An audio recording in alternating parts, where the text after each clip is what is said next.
Hi friends, welcome to my channel. What am I doing today? Welcome to my deep dive into pastels. Today we'll be looking, I'm trying to do the deep dive a bit differently, but before I do what I'm thinking, I do have to bring the products to you. And one of the products I'm going to introduce to you is this baby, the Sennelier Oil Pastels. Now I have here a 12 set, which I think is moderately fair. And I'll be looking at these. I have a swatch booklet all pre-prepared where I've been swatching out my oil pastels, the Stud Mark, the Stedler, the Sergeant Art, the Deluxe Drawing Set Oil Pastels, and I have a spot demarcated for the Sennelier set that I have. Now, like I said, I have the 12 set, but this actually comes in a full color range of 120. Now, the Sennelier Oil Pastels are famously professional oil pastels. They're said to be softer, creamier, richer, vibrant, more pigmented, and all around better than the other oil pastels that are out there. Now, Sennelier did say that their color range is 110, but I said 120 because that includes the 10 iridescent pastels that they brought out. These are like the shiny, metallic kind of oil pastels they brought out. They also did a collaboration with Pablo Picasso back in the day where they brought out, I think it was 100 or 72, either 110 or 72 oil pastels that they made for him. So it is beautiful. They're great. I already pre-opened the box, but I have not swatched them out, as you can see. So today serve as my first impression with swatching for them.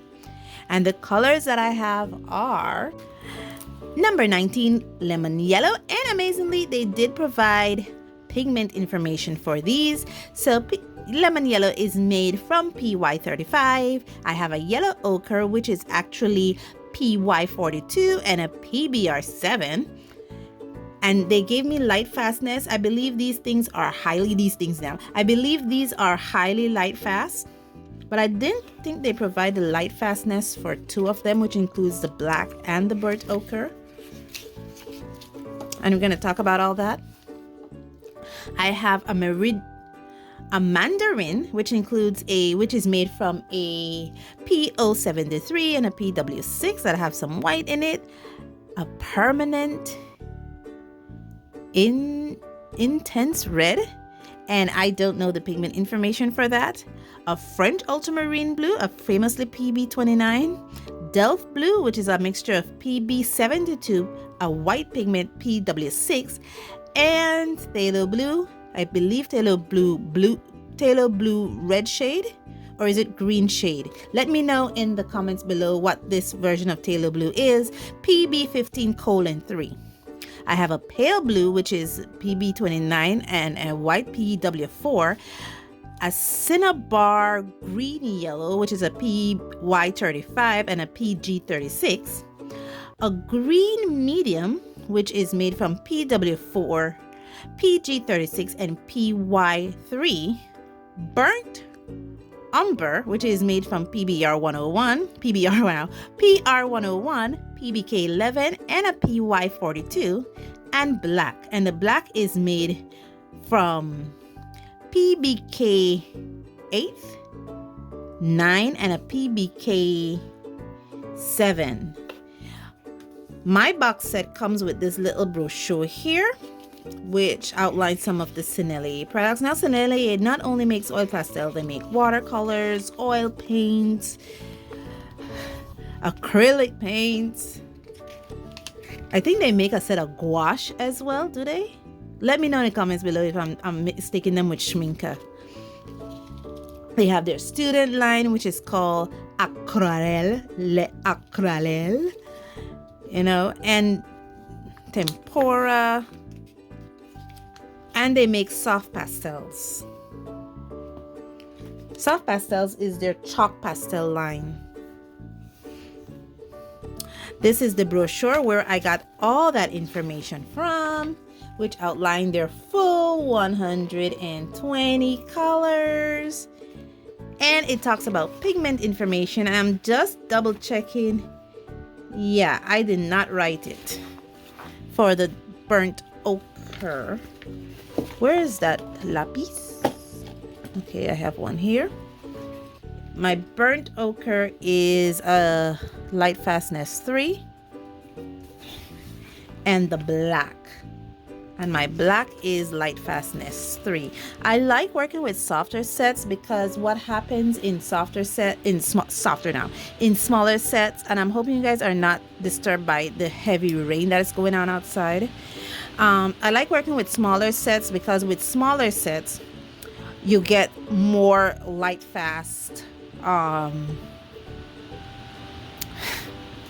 didn't say information. You get more. They tend to put their most light fast parts or their most light fast crayons, or in this case pastels, into the set. So the most light fast ones goes into the set. Oh, I forgot to mention the white. My white is a PW6, and that's where I get this from. So this brochure is very handy to hold on to. And now for the piece de la resistance. I've been talking way too much. Yeah, the piece de la resistance. Nice foam. And there they are. Ooh, aren't those pretty? OMG, they are so beautiful. Now I did not mess with the arrangements of these. I just leave them as they are, as you can see. And what I'm going to do is I'm going to open this up and compare the size of the Sennelier to one of the Crayolas that I have here, to one of the, oh baby, to one of these that I have here, and to a pointer. Yeah, so this is the Sennelier. Oh gosh, it feels like lipstick just now. I haven't opened this yet. I just did the research stuff and look at it. Yeah, it does. I'm afraid to touch it, that it will melt in my fingers. This is my Crayola in my right hand here. This is how big it is to this. This is in the right hand. I have a, it's actually bigger than the focus, man. You gotta focus on this. Yes, thank you. It's actually bigger than this Sergeant Art one, which is really small, as you can see. And this is the pointer in my right hand here. And yeah, the pointer is bigger than it. This is, yeah, these are the pointers. These pointers are really soft, guys. They are surprisingly very soft pastels. Oh man, this feels like lipstick. It does. Let me bring this in a bit closer. Let me bring you guys a bit closer. And let's start that swatch. And being that it's only 12, I think we can get away with doing it in real time. Oh my goodness, this feels like lipstick. Wow. I keep all my pastels so far in one wooden drawer. Well, yeah, the drawer under my easel. Oh wow, this is really transparent though. Feels like it feels like I am going with lipstick, but it's really transparent. It's not, surprisingly transparent. I think my other more cheaper pastels is a bit more. Oh, this one is a bit opaque. Okay, that's nice. I don't know, let me see which one is the, this look like an ultramarine blue. Who are you? It has, oh, this is Delft blue. This is not ultramarine. I think I decided to look at the label before I went with this one. So I guess this one is the ultramarine. Yeah. French ultramarine. Okay. And this one here is the pale blue. Ooh, the white really shows out. Now let's go with the cinnabar. I think that's more of a, because it's a green yellow. Yeah. But they're really, really creamy. This is the green medium. I feel like if I squeeze it too hard, I will literally squeeze it like a toothpaste or something. I did that one already. My next color is the burnt umber. I was looking into getting the Paul. Ooh, this one is really opaque. That PBK 11 is really putting out. And PR 101 is also a really black pigment. And here's the black. Oh my goodness. And finally the white. Now I have a piece of thing here. Okay. Wow. It feels like I'm painting with lipstick and I'm so scared. But what I'm noticing is, oh gosh, look at that. I'm looking at this here where the label look like it's pulling out. Oh gosh.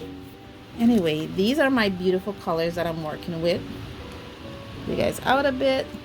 Yeah. Look at that. Now I already have my workbook all prepared for these. Oh my goodness. Messy. So I'm going to be doing the same exercise in this one that I did for all the others, where I blended, did a little blending with it, blur it using tissue, finger.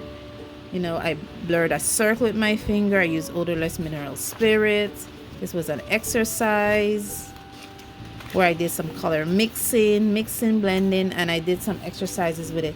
So I'll be doing that today. I'm gonna come off camera for that because it's really pouring out there. And then I'm gonna bring the paint session with you. I already have a section pre-designated for paint session, and I think, unless my husband decides to surprise me with those Paul Rubens oil pastels, I'm thinking that this is going to be the last oil pastel review I'm doing for this series, because I really want to get in there and paint with the oil pastels. So guys, thank you so much for joining me on this journey, and as always guys, stay safe.